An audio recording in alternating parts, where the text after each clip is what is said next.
Kisah Sang Penakluk. Sebelum lanjut, bagi yang belum subscribe Cafe Novel, silahkan subscribe dan aktifkan lonceng notifikasi supaya tidak ketinggalan update terbaru dari kami. Jangan lupa juga tinggalkan like, komen dan share video ke medsos yang sahabat punya. Oke lanjut. Bab tahun 1286 sampai tahun 1288. Harus dikatakan bahwa Charlie Qin mengirim Bai Mingwell dan Yi Jilang dari Kementerian Layanan ke ibu kota kekaisaran adalah pilihan yang sangat bijaksana. Pertama-tama, pasukan pertahanan markas besar Blue Sword, ibu kota kekaisaran, relatif lengkap, dan Nalan Gongyu yang bertanggung jawab. Saya tidak berpikir akan ada masalah. Kedua, situasi di selatan sungai yang tidak pasti, dan mustahil bagi Charlie Qin untuk menjaga dua tokoh berbahaya seperti itu di sisinya, karena mereka tidak diragukan lagi adalah dua bom waktu. Begitu mereka meledak, konsekuensinya tidak akan terbayangkan. Setelah meninggalkan Dasi Gou, Yang Jun dan Charlie Qin dipisahkan. Yang Jun mengemudi sendirian di dalam mobil, dengan Bai Mingwell dan Xiao Jilang yang ditinggalkan dari Kementerian Layanan Militer, sepanjang jalan ke utara, menuju ke arah ibu kota kekaisaran. Dan Charlie Qin memimpin Langya dan Blue Sword dan yang lainnya menuju pegunungan tempat mereka ditempatkan. Namun, baik Charlie Qin, Langya, maupun Yang Jun, mereka tidak menemukan satu pun detail yang aneh, yaitu, mayat yang seharusnya berada di sekitar hulu Kou di Dasi Gou tampaknya telah menghilang. Karena Yang Jun membawa pergi sebuah mobil, Charlie Qin dan yang lainnya berbaris dengan berjalan kaki sepanjang jalan. Terlebih lagi, para pemain pedang biru ini menjadi semakin malu setelah pertempuran itu. Berjalan di sisi Charlie Qin, Langya mengumpat, tampaknya hatinya tidak rela. Kapten, kita sudah berusaha keras untuk menangkap kedua orang itu. Mengapa kita tidak menyingkirkan mereka dengan satu pisau dan mengirim mereka ke ibu kota kekaisaran untuk apa? Jelas, Langya sangat kesal saat ini. Tampaknya dia akan membunuh Chiro dari Departemen Roda dan Pakaian Beiming untuk meredakan amarahnya. Sebagai pemimpin pedang biru, Charlie Qin secara alami memahami kemarahan di hati Langya. Untuk tujuan ini, Charlie Qin juga menarik napas panjang, mereka telah melakukan banyak kejahatan di timur. Tidakkah aku tahu, bukankah aku ingin membunuh mereka? Namun, gigi serigala, timur dan Jepang bukan satu-satunya kekuatan. Begitu Pangeran Jepang terbunuh, perang tidak dapat dihindari. Meskipun kita telah menstabilkan situasi di Yunan Selatan, masalah di selatan sungai yang sebelum terpecahkan.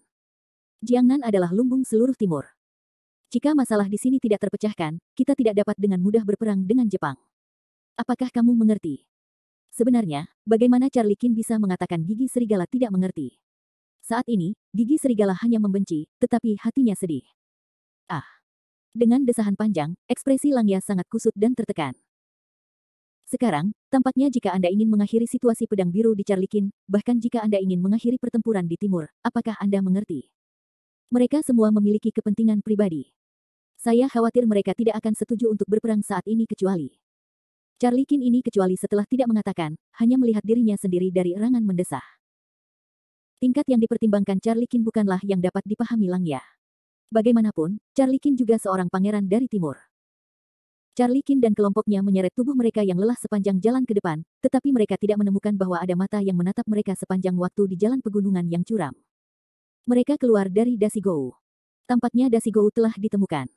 Laboratorium itu harus dihancurkan. Apa yang harus kita lakukan sekarang? Apakah Pangeran Jepang akan jatuh ke tangan mereka?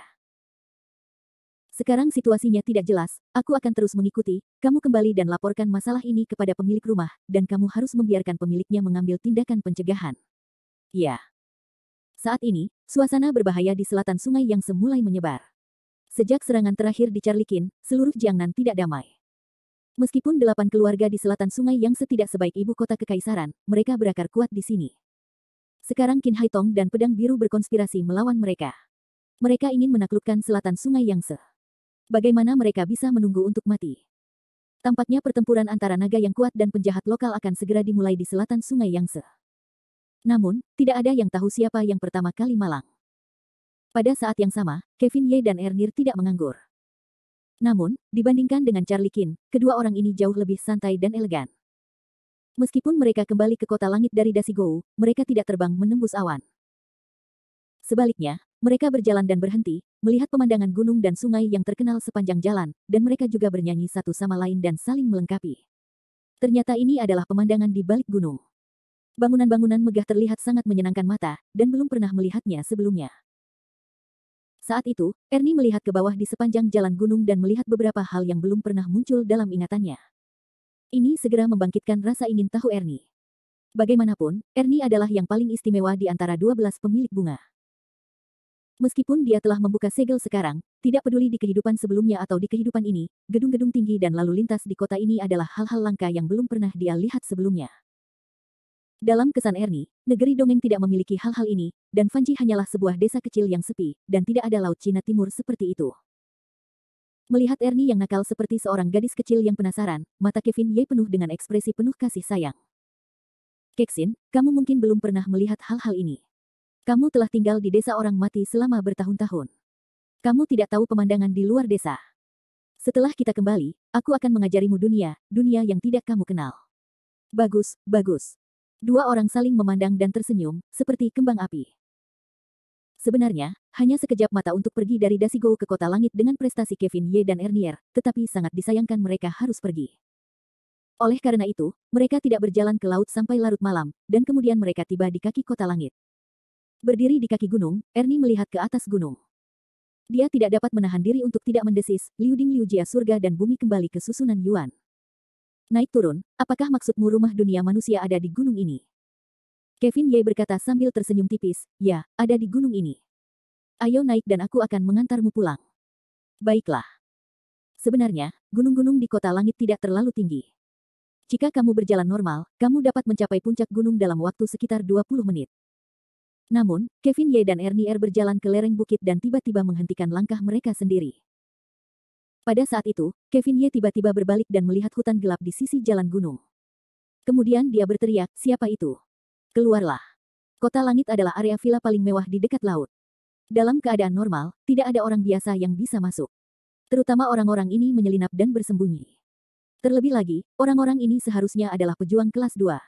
Ini membuat Kevin Ye merasa konyol. Namun, setelah Kevin Ye berteriak, tidak ada seorang pun yang keluar dari hutan di sisi jalan pegunungan. Hanya seseorang yang mendengus dan memperingatkan Kevin Ye, bocah bau, pergilah, aku akan berjongkok di tempatku. Aku sarankan kamu untuk mengurus urusanmu sendiri, atau kamu akan mati. Suara dalam kegelapan itu membuat Kevin Ye tertawa. Ada juga bau ejekan dalam tawa itu, apakah kamu menginginkan hidupku? Aku khawatir kamu belum memilikinya. Saat dia mengatakan ini, Kevin Ye tiba-tiba mengulurkan tangannya. Angin yin langsung menghantam pihak lain. Namun, angin itu tidak bertiup, tetapi menghisap. Bab 1287. Kota Langit di dekat laut, yang dikembangkan oleh kelompok Ye di selatan Sungai Yangtze, termasuk dalam komunitas paling mewah dan mewah di dekat laut. Kevin Ye dapat yakin untuk tinggal di villa di komunitas ini, yang merupakan beberapa bangsawan laut. Bagaimanapun, ratusan juta rumah tidak terjangkau untuk semua orang. Tetapi bahkan jika orang-orang yang tinggal di sini semuanya adalah orang-orang bangsawan, mereka tidak akan dapat mengirim beberapa prajurit kelas 2 untuk menyusahkan mereka. Di seluruh Kota Langit, tidak lebih dari 2 villa di puncak gunung, yang satu milik Kevin Ye dan yang lainnya milik Marisa Chu. Tidak peduli kepada siapa orang-orang ini berlari, karena Kevin Ye bertemu dengan mereka, itu tidak baik. Orang-orang yang bersembunyi di jalan gunung ini juga 10.000 tidak menyangka bahwa mereka telah menunggu seekor kelinci untuk menjaga dengan baik, benar-benar bertemu dengan seorang ahli, dan masih Kevin Ye seperti dewa pembunuh ini. Kultivasi Kevin Ye bukanlah apa yang dapat dilawan oleh para prajurit kelas 2 yang bersembunyi di kegelapan. Hanya dengan mengangkat tangannya dengan lembut, angin kencang bertiup di atas bambu hijau di sisi jalan gunung. Bambu-bambu hijau itu berserakan di tanah. Meskipun sesosok tubuh sangat enggan, ia dengan mudah dihisap keluar oleh Kevin Ye. Kevin Ye mengubah telapak tangannya menjadi cakar dan mencengkeram tenggorokan orang itu. Pada saat ini, beberapa orang, semuanya berpakaian hitam, memegang pisau baja yang cemerlang di tangan mereka, berada di tepi jalan gunung. Satu persatu, mereka membidik Kevin Ye, dan mengepung Kevin Ye dan Ernier di antara kerumunan. Bajingan, kalian berdua pria dan wanita anjing ingin mati, cepat lepaskan orang-orang, atau kalian akan mati. Kelompok orang ini tidak tahu siapa Kevin Ye yang begitu sombong, tetapi mereka juga memiliki kebiasaan sombong, jadi mereka tidak peduli dengan pria dan wanita muda di depan mereka. Tetapi mereka tidak mengenal Kevin Ye, siapa yang mengenal mereka. Sambil melirik pakaian mereka, Kevin Ye berkata dengan senyum dingin, apakah kamu pengawal naga hitam dari Lingnan Zhangjiakou? Begitu Kevin Ye mengatakan ini, ekspresi terkejut muncul di wajah orang-orang berpakaian hitam itu. Semua orang saling memandang, lalu menatap Kevin Ye. Keluarga Zhang Lingnan bukanlah keluarga besar di selatan Sungai Yangtze, tetapi berbeda dari keluarga lain. Seluruh keluarga Zhang Lingnan dimulai dari dunia bawah, dan para penjaga naga hitam dalam keluarga itu merajalela di jalan.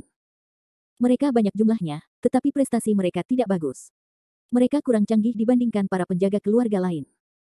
Namun, meskipun orang-orang ini tidak pandai berkultivasi, mereka merasa sangat bangga dengan diri mereka sendiri.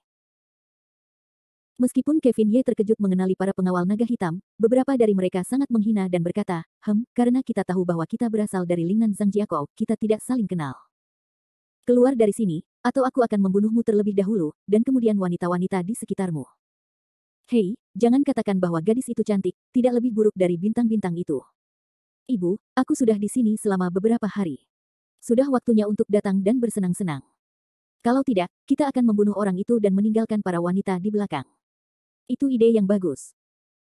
Para pengawal naga hitam ini tidak menyadari Ernir milik Kevin Ye, tetapi sekarang mereka mengelilingi Kevin Ye dan memperhatikan Ernir di bawah sinar bulan. Meskipun Ernir tidak memakai bedak saat ini, temperamennya lebih berwarna daripada bunga persik. Para pengawal naga hitam awalnya adalah beberapa gangster jalanan. Dibandingkan dengan para pengawal keluarga besar, mereka tidak hanya gagal dalam kultivasi mereka, tetapi juga tidak berkedip dalam kualitas. Mereka termasuk tipe yang bersinar ketika mereka melihat mata seorang wanita. Terkejut dengan kecantikan Ernie, para pengawal naga hitam ini benar-benar mulai membuat ide Ernie. Ketika mendengar ucapan-ucapan buruk ini, Kevin Ye tidak marah. Dia hanya tersenyum tipis dan berkata, keluarga Sang Jia Lingnan benar-benar sekelompok makhluk yang tidak takut mati. Setelah itu, Kevin Ye menjepit jarinya dan mendengar bunyi klik. Naga hitam Wei Wei, yang dijepit di tangannya oleh Kevin Ye, dijepit dari lehernya dan mati. Penampilan Kevin Ye yang memutuskan untuk membunuh dan memotong itu menakutkan bagi seluruh pengawal naga hitam. 7 atau 8 orang yang tersisa, Anda melihat saya melihat Anda, mereka sedikit terkejut. Tidak lama kemudian seseorang kembali kepadanya dan berkata, Made, beraninya kamu menyentuh orang-orangku di Zhangjiakou Lingnan. Kamu mencari kematian, bajingan. Ayo pergi bersama dan bunuh anak laki-laki itu dengan pisau acak. Katakanlah, 7 atau 8 orang hampir pada saat yang sama, langsung menuju Kevin Ye, bilah berkilauan itu satu persatu untuk ditebas, berlari ke kepala Kevin Ye. Bagi orang-orang ini, Kevin Ye bahkan tidak tertarik untuk bertarung dengan mereka. Bagaimanapun, mereka terlalu lemah. Mereka bertarung dengan 5 ampas, lemah untuk meledak. Meskipun Kevin Ye tidak ingin melawan mereka, dia tidak keberatan membunuh mereka. Mengincar pisau baja itu, Kevin Ye hanya mencubit sebuah gerakan. Dalam sekejap, cahaya yang kuat melintas di kota langit yang gelap, dan tiba-tiba ada bau darah di kota langit. Kemudian, 7 atau 8 penjaga naga hitam berdiri tegak di tempat, tidak bergerak. Melihat mereka, Kevin Ye hanya mendengus pelan, lalu menyingkirkan seorang sosok yang menghalangi jalannya, sekelompok makhluk yang entah apa namanya. Sambil berbicara, Kevin Ye membawa Ernir menaiki jalan pegunungan lagi, dan di belakangnya, cahaya api yang menyala-nyala membakar abis, membakar para penjaga naga hitam itu hingga ke tulang-tulangnya. Sepanjang jalan, Ernie terdiam. Itu bukan karena Kevin Ye membunuh para penjaga naga hitam itu. Lagi pula, Kevin Ye tidak melihat Ernir membunuh sekali atau 2 kali. Saat ini, Ernie lebih bersemangat tentang kota langit dan rumah di mulut Kevin Ye. Belum lama ini, kedua orang itu telah tiba di kota langit, pintu masuk villa Kevin Ye. Ernie perlahan-lahan melonggarkan lengan Kevin Ye, berdiri sendirian di gerbang kota langit, menatap villa itu.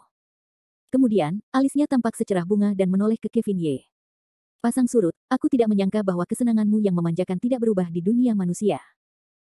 Rumah besar ini dikelilingi oleh aura dan arsitektur yang elegan, yang sejalan dengan teknik abadi pertama di 9 alam.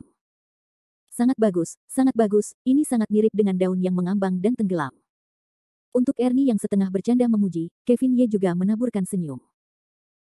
Setelah 2 langkah, Kevin Ye meraih lengan Ernie dan berkata, ayo pergi. Aku akan membawamu masuk dan melihat-lihat. Dengan lambaian tangannya, Kevin Ye tiba-tiba membuka gerbang kota langit dan membawa Ernie, 2 orang berjalan masuk. Berdiri di halaman kota langit, Kevin Ye dengan lembut menarik napas dan berteriak seperti lelucon, anak-anak kecil, aku kembali. Di sisi lain, Ernir tidak bisa menahan diri untuk tidak menutup mulutnya dan tertawa sangat cerah. Mendengar suara Kevin Ye, seluruh kota langit menjadi sensasi. Michael Liu adalah orang pertama yang berlari keluar dari kota. Kevin Ye dan Ernir melihat Michael Liu mengenakan piyama saat ini, bahkan sepatunya tidak ingat untuk dipakai dan habis. Namun, ketika Michael Liu berlari ke pintu ruang tamu, matanya tanpa sadar bergerak ke tubuh Ernie. Tiba-tiba, ekspresi Michael Liu mulai aneh, beberapa rumit dan tidak dapat dipercaya, satu lagi. Pada saat yang sama, Michael Liu juga menggumamkan sudut mulutnya, wajahnya tampak tidak senang. Bab 1288. Sejak Kevin Ye berinisiatif untuk berkencan dengan Mona Liu terakhir kali, dia belum kembali ke kota langit selama beberapa hari. Sekarang bulan yang cerah ada di langit, Michael Liu tidak sabar untuk bergegas keluar ketika dia mendengar suara Kevin Ye. Awalnya, Michael Liu penasaran dengan perkembangan saudara ipar Kevin Ye dan saudara perempuannya. Beberapa hari ini, pertanyaan ini mengganggu Michael Liu. Michael Liu tidak berani memanggil saudara perempuannya secara langsung, jadi dia harus menunggu Kevin Ye kembali. Pada saat itu, Michael Liu mendengar suara Kevin Ye, dan perasaan melonjak, bahkan tanpa sepatu, dia berlari keluar dengan tergesa-gesa. Dapat dikatakan bahwa dia sedang terburu-buru. Namun, yang tidak pernah diharapkan Michael Liu adalah bahwa Kevin Ye kembali dan membawa seorang wanita asing, dan wanita ini bukan saudara perempuannya Mona Liu, yang membuat Michael Liu frustrasi dan melahirkan beberapa kepahitan di hatinya. Ada banyak wanita di sekitar Kevin Ye. Michael Liu tahu ini. Meskipun hatinya tidak senang, Michael Liu, sebagai saudara iparnya, juga menyetujui hal semacam ini. Namun Michael Liu tidak menyangka bahwa Kevin Ye tidak puas dengan begitu banyak wanita. Dia pergi keluar selama beberapa hari dan membawa satu lagi. Terlebih lagi, bentuk tubuh dan penampilan wanita itu sangat bagus, tidak kalah dengan saudara perempuannya Mona Liu. Menatap Ernir, yang saat ini mengenakan pakaian istana, hati Liu Ming dipenuhi dengan sedikit rasa ingin tahu, yaitu, dari mana saudara iparnya kembali dari begitu banyak gadis yang unik. Bagaimanapun, gadis-gadis setingkat ini tidak dapat diperoleh. Melihat Liu Ming yang berdiri dengan bodoh, Kevin Ye langsung tertawa, "Liu tua, apa yang kamu lakukan berdiri di sana, kemarilah." Mendengar panggilan Kevin Ye, Michael Liu menundukkan kepalanya tanpa daya dan pergi ke Kevin Ye, kakak ipar. Setelah bergumam beberapa saat, Michael Liu menatap Ernie lagi. Di matanya, dia melihat banyak permusuhan. Meskipun Kevin Ye melihat emosi Michael Liu, dia tidak menghancurkannya. Dia hanya berkata sambil tersenyum, "Lao Liu, izinkan aku memperkenalkanmu padamu. Ini adalah kakak iparmu." Setelah itu, Kevin Ye memegang tangan Ernie dan berkata, "Keksin, ini Michael Liu, saudara besiku." Mendengarkan perkenalan Kevin Ye, Ernie masih sedikit berdebar-debar. Bagaimanapun, dengan Kevin Ye selama bertahun-tahun, Ernie tahu bahwa Falcon Ye, abadi pertama di 9 alam, memiliki sedikit teman, apalagi mereka yang dapat tinggal di rumahnya. Begitu pikirannya membeku, Ernir mengangguk sedikit ke arah Michael Liu. Dia tampaknya sangat mementingkan penampilan Michael Liu. Pada saat ini, Michael Liu, ekspresinya sangat enggan, hanya menatap Kevin Ye, mendesah panjang, tampaknya ada yang tidak berdaya, lebih negatif. Pada saat ini, sesosok tubuh yang terang bagaikan kilat keluar dari kota langit yang gelap. Perasaan yang familiar itu membuat seluruh tubuh Ernie berfluktuasi. Sebelum Ernie membuka mulutnya, keren yang mengenakan gaun putih sudah berdiri di samping Ernie. Tiba-tiba, mereka saling memandang, akrab, bersemangat, asing, dan segala macam emosi seakan meledak sekaligus. Namun saat ini, Michael Liu hanya menatap kedua wanita itu dengan linglung, dan hatinya terus berfluktuasi, sudah berakhir, Lin Sailing tidak akan bertarung dengan Kexin. Ada terlalu banyak wanita di saudara iparnya. Ini sudah cukup untuk mementaskan legenda Zhen Huan di Istana Kekaisaran. Sambil memikirkan Michael Liu, dia mengangkat dahinya. Matanya tanpa sadar melirik Kevin Ye, seolah-olah dia meminta bantuan. Dan Kevin Ye tidak merasakan apa-apa, hanya melihatnya dengan gembira.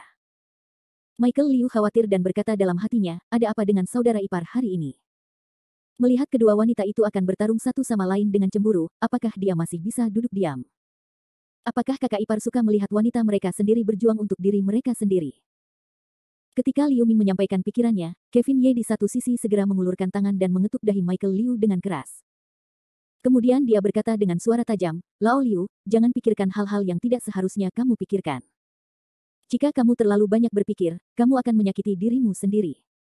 Mendengar peringatan Kevin Ye, Michael Liu tiba-tiba merasa bingung dan kemudian mengalihkan pandangan matanya yang putih dan menatap Kevin Ye. Namun, ketika Michael Liu merasa bingung, sesuatu terjadi yang membuatnya semakin bingung. Awalnya, Michael Liu berpikir bahwa Lin Sailing dan Kexin akan bertarung untuk Kevin Ye. Bahkan jika mereka tidak bertarung, Lin Sailing setidaknya akan bertanya kepada Kevin Ye, siapa wanita ini dan apa masalahnya. Namun, yang tidak diharapkan Liu Ming adalah bahwa Lin Sailing dan Kexin sama sekali tidak bermaksud untuk bertarung. Mereka hanya saling memandang untuk waktu yang lama. Setelah waktu yang lama, mereka benar-benar mengulurkan tangan mereka pada saat yang sama. Setelah beberapa saat, suara tawa yang cemerlang terus-menerus menyelimuti kota langit. Michael Liu hanya merasa bahwa dia buta. Lin Sailing dan Ernir, yang awalnya saling mencintai, benar-benar berbalik di taman kota langit yang begitu besar. Kexin, kamu Kexin. Hebat sekali, hebat sekali. Tarian kupu-kupu, bertahun-tahun, kita bertemu lagi. Lingkaran gila di antara para gadis dan tawa yang cemerlang membuat gaya lukisan di kota langit terus berubah. Pada saat itu, Michael Liu berdiri di tempat dan melihat pemandangan itu dengan wajah konyol. Saya tidak bisa menerima pengaturan ini. Mereka berdua. Apakah mereka bukan sepasang kekasih? Mengapa? Mengapa mereka terlihat seperti pacar? Saya buta, saya pasti sudah buta. Sambil berbicara, Michael Liu terus menggosok matanya, yang tampak seperti wajah bingung.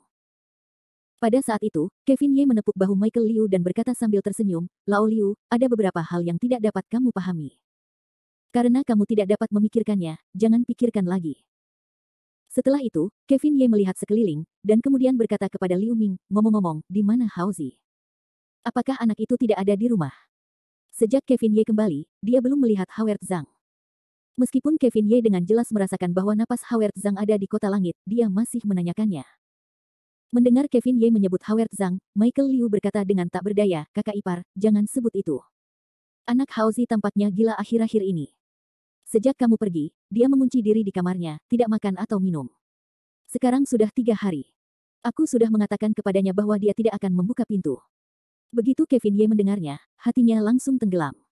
Kemudian dia menepuk bahu Michael Liu dan berkata, aku akan pergi dan melihatnya. Aku harap kita bisa menyingkirkannya. Kata Kevin Ye kepada Lin Sailing dan Ernie RR yang bersemangat, lalu pergi ke ruang tamu kota langit. Sambil berjalan, Kevin Ye juga menghela nafas, seolah merasa kasihan dengan pengalaman Howard Zhang.